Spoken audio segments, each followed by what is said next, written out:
한국 경제에 대한 국내외 기관들의 전망이 엇갈리고 있습니다. 국제기구인 국제통화기금 IMF죠. 올해 경제성장률 전망치를 낮춘 반면에 국제경제협력기구 OECD는 하반기 회복세를 점치고 있습니다. 우리나라 경제, 과연 어떤 상황인 걸까요? 경제 전문가인 새누리당 강석훈 의원과 자세히 진단해 보겠습니다. 강 의원님 안녕하세요. 예, 안녕하세요. 네, 앞서도 말씀드렸지만 우리 경제를 바라보는 국제기관의 전망이 많이 엇갈리고 있는데요. 왜 그런 걸까요? 일단 그 미래의 불확실성이 그 어느 때보다도 크기 때문인데요. 네. 이런 요인 이외에도 그 국제기관이 어디에 방점을 두느냐에 따라서 결과가 좀 달라지는 것으로 보입니다. 네. 예를 들어서 IMF의 경우에는 우리나라 실적치에 중심을 두고 네. 경제를 예측을 하는데 최근에 우리 실적치가 좀 나빠지는 추세에 있거든요. 네. 그래서 이제 이런 것들을 반영해서 IMF에서는 우리 경제가 나빠질 것이다라고 예측하는 것으로 보이고 네. 이외에 또 OECD에서는 우리 경제가 하반기에 좀 좋아질 것으로 보고 있는데 네. 이거는 우리나라의 그 미래의 경기 상황을 알려주는 경기 선행지수라는 게 있습니다. 네. 이 경기 선행지수가 4개월째 계속 상승하고 있어서 하반기 그렇군요. 경기는 좀 좋아질 것 같다라는 시그널을 보이고 있는데 네. OECD는 아무래도 이 경기 선행지수에도 주목하는 것으로 보입니다. 따라서 IMF와 OECD가 각자 주목하는 지표가 좀 다른 것으로 네. 판단됩니다. 그러면 종합적으로 경제 전문가이신 강 의원님은 어느 쪽에 좀 무게를 두고 싶으세요? 저는 그 경제가 미약하게나마 상승하고 있다라고 판단하고 있고요. 네. 다만 이 회복세가 다소 미약해서 현재 상태로 놓고 보면 네. 꺼지기 쉬운 촛불이다 이렇게 생각을 합니다. 그래서 최근에 일단 좋아지는 흐름은 일부 나타나는 것들을 보면 최근 부동산 시장에서 거래가 활성화된다라든지 네. 또는 주식 시장이 이제 박스권을 뚫고서 올라가는 효과 이런 것들 때문에 투자랑 소비 심리가 조금씩 개선되고 있는 것처럼 보이고요. 네. 그래서 이런 것들을 감안했을 때 하반기는 경기가 상반기보다는 좀 좋아질 것으로 예측을 하고 있습니다. 네. 다만 국제 경기가 워낙 어렵기 때문에 이런 것들을 확신하기 좀 어려운 상황입니다. 네. 아유, 강 의원님 역시 전문가세요. 지금 이제 막 뜨고 있는 뉴스를 보니까요. 오늘 한국은행 금통위에서 금리를 동결하면서 이주열 하는 총재가 낙관적이긴 한데 앞으로 상황을 예의주시해야 한다. 이런 취지의 이야기를 한 거 보니까 바람 앞에 촛불이다. 우린 안 꺼지기를 바라는 입장입니다만 또 돌발적인 불확실성에서 어떤 변수가 터질지 모르는 거죠. 네, 그렇습니다. 자, 그런데 이제 올 들어 우리나라 수출이 4개월 연속 감소했다고 해요. 네. 수출이 한국 경제의 마지막 보루다. 이런 이야기 많이 하지 않습니까? 예, 그럼 예. 어떤 좀 수출을 유지하고 강화할 수 있는 대책 필요하다고 보세요? 예, 이제 수출이 지금 감소하고 있는 것의 원인을 알아야 이제 대책을 세울 수가 있는데 그렇죠. 현재 그 수출이 감소하고 있는 것의 가장 큰 원인은 세계 경제가 안 좋기 때문이거든요. 네. 그리고 거기다가 이제 구조적으로 중국 등이 이제 중국 같은 나라가 치고 올라와서 우리나라 상품의 수출 경쟁력이 떨어지는 이런 구조적인 문제가 있고 네. 그다음에 또 환율 부분이 상대적으로 좀 우리나라 환율이 외국에 비해서 상대적으로 고평가되는 측면 이런 것들이 복합적으로 네. 작용하고 있는데 뭐 말씀드렸듯이 세계 경제가 안 좋은 것을 저희 힘으로 어떻게 할 수는 없을 것이고 네.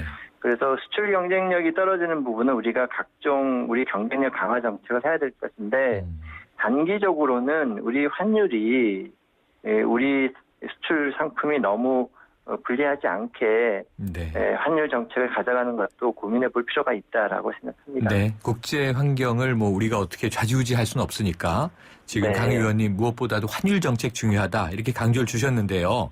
자, 나라 안 살림으로 들어와서 보면요. 복지 지출은 갈수록 계속 늘지 않습니까?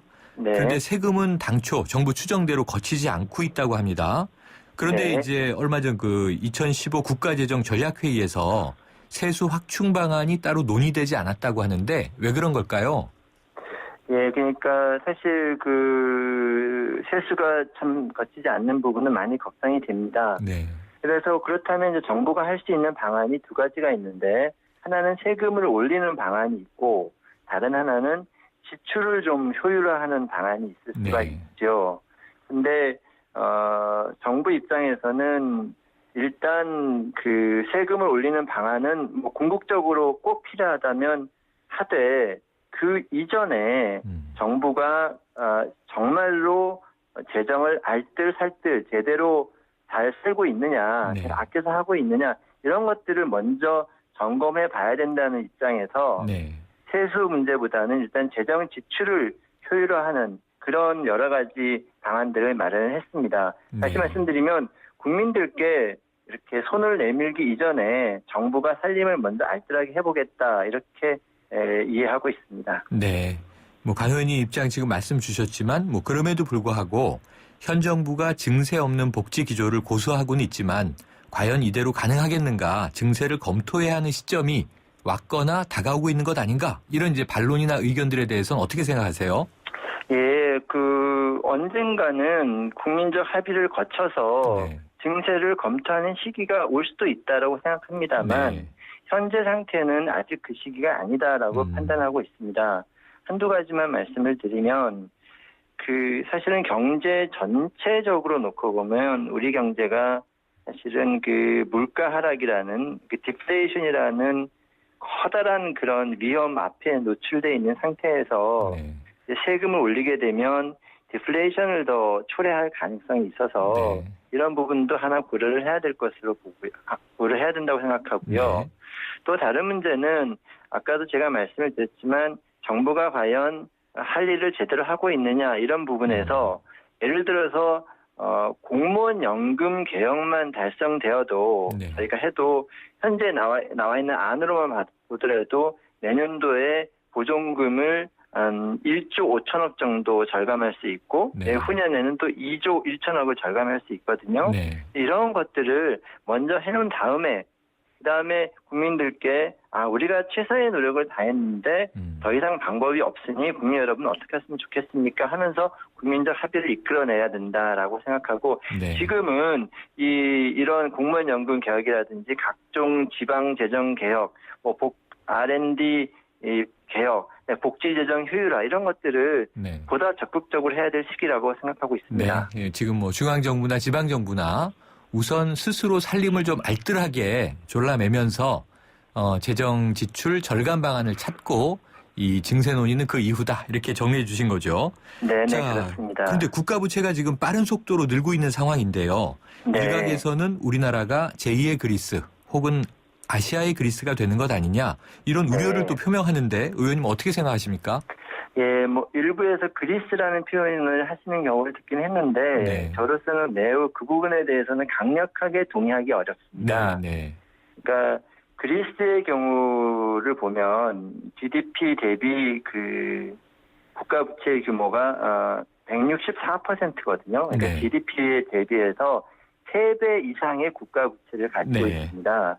근데 우리나라의 경우에는 그 동 비율이 35%대거든요. 네. 그러니까 전체 GDP 대비 약 한 3분의 1 조금 넘는 수준이라 예. 그리스를 바로 비교하는 건 좀 많이 무리가 있고 또 최근 국제 신용평가 기관이죠. 무디스가 지난달에 한국의 국가 신용 등급이 안정적에서 긍정적으로 상향 조정을 했거든요. 네. 이런 것들은 이제 국제 기구에서 볼 때 한국의 재정 상태가 상대적으로 양호하다라는 걸 보여주는 라고 판단하는 것을 보여주고 있다고 생각하는데요. 네.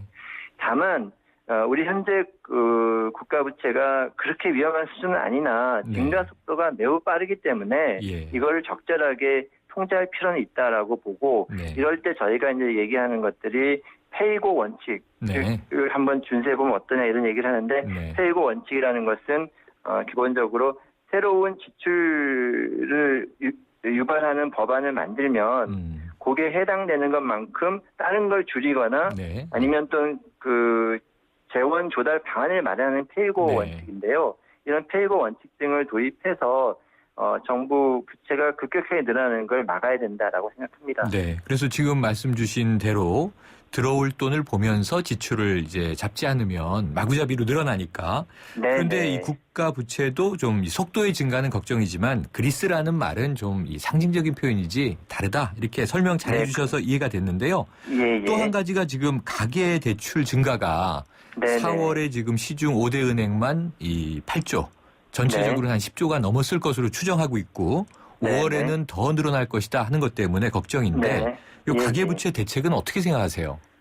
예, 그러면 현재 요 가계부채 늘어나는 부분은 좀 경제학적으로 생각을 해보면 이게 그 금리가 떨어지면서 전세 가격이 오르게 되고 그래서 전세 가격이 많이 오르니까 많은 분들이 집을 구매하면서 대출 수요가 최근에 좀 폭증하고 있는 것 같습니다. 네, 또 이사철이니까요. 예, 이런 것들이 연관돼서 그런 것 같은데 가계부채 문제는 사실은 매우 중요한 문제입니다. 그런데 이제 이 문제를 접근한 방식에 있어서 가계부채 절대 규모를 줄이겠다 이렇게 판단하면 네, 그렇게 가면 부채가 있으신 분들은 부채를 갚기 위해서 소비를 위축시키고 네. 또 부채를 갚기 위해서 집을 팔고 이러면서 경제가 더 악순환에 빠지게 되거든요. 그렇죠. 그래서 가계부채 관리 방안은 기본적으로 가계부채의 증가 속도보다 소득의 증가 속도를 네. 더 빨리 해서 전체 소득 중에서 가계부채가 차지하는 비중을 줄이는 방식으로 네. 가야 합니다.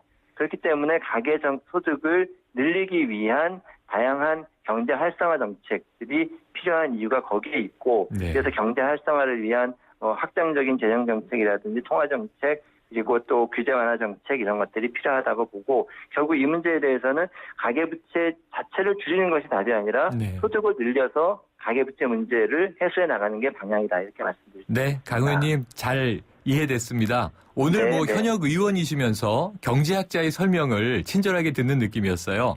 다음에도 또 고견 부탁드릴게요. 예, 고맙습니다. 네, 지금까지 강석훈 새누리당 의원이었습니다.